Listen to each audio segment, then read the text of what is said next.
ভিডিওটা না কাইটা পুরো ভিডিওটা দেখুন, তারপর কথা আছে। ওই হিন্দু ধর্মতে সবকিছু তো নষ্ট করে দিচ্ছিস। আমাদের ঈদটা করতে দিক, আমরা গরুগুলো বিক্রি করি, কিছুটা দিলে অন্তত মুক্ত হই। মুসলিম বা তারাও হিন্দু, তারা তো মিশছে একসাথে, আমরা তো একসাথে আছি। তারা কোনোদিন দেননারি করেনি কি কারু আমাদের গলা ধাক্কান দিইনি। ওদের কুরবানিটা ওদের করতে দাও, আমরা বাঁচি। হ্যাঁ, ভিডিওটা বুঝতে পারলেন? দেখেন, ছোট্ট একটা কথা আছে না, কুয়া খোদনেওয়ালা কুয়া সামনে হে।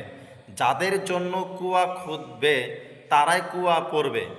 সে মুসলমানের জন্য একটা কুয়া খুঁজছিল, এ কুয়ায় কারা পড়ছে? তারাই পড়ছে।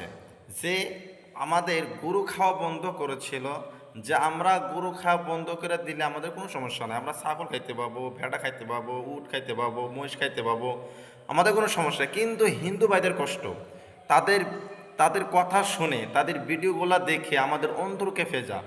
আমরা মুসলমান জাতি, আমরা কোনো ধর্মকে কষ্ট দেই না, কিন্তু এই হিন্দু ভাইদের দেখলে, হিন্দু বোনদেরকে দেখলে আমাদের কলিজার মধ্যে খুবই আমাদের আফসোস হয়, আমাদের কষ্ট লাগে যে তাদের কত কষ্ট দিচ্ছে। তাদের কষ্ট দেখে আমাদের মুসলমানের সহ্য হয় না।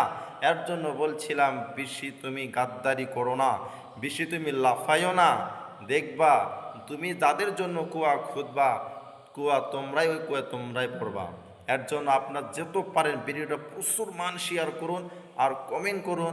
আমাদের সারা ভারতবর্ষের মানুষকে, মুসলমানদের, হিন্দু ভাইদেরকে, বোনদেরকে পৌঁছিয়ে দেন যে আমার হিন্দু ভাইরা যে আন্দোলন করছে এটা সঠিক সঠিক সঠিক।